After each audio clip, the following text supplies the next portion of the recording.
Tini olening lalu jang masih breakup ni motivation kenari anang bawa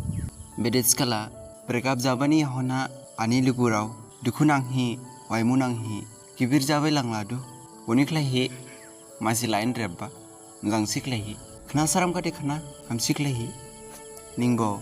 khani bol main daw lanang serening ke haigiri thangba bokhe dawain suska serening ke khasari ba bokhe dabaw shika lailang ya baba sangke maiphinya kha ningra bai khabo thanglaya bade phaipinya kha phaipin nang sibaw hi sad status sad story dingba hi dapunu shika nini khani grau khining bujiat skala sad status sad story ding hi nu hi na buji dauma ningbo jani hapsaw ke puni next thane hamdaw hi salam ga haiger hi thanglaya bakhe phaipin nang sibaw hi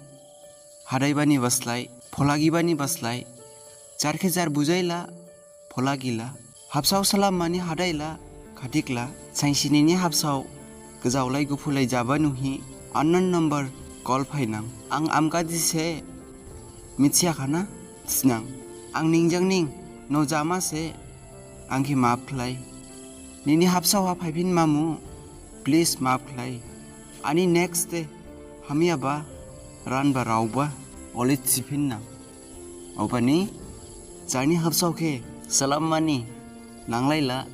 krabani baslai dukhunangbani baslai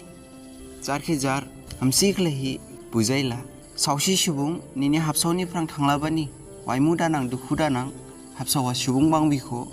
nini hapsaw ke salam mani hadaila tini duha ani grau ke ninglonyat skade krabani baslai jani hapsaw ke salam mani hadai mojangsi sainsinai ang tsiaba jadu na jai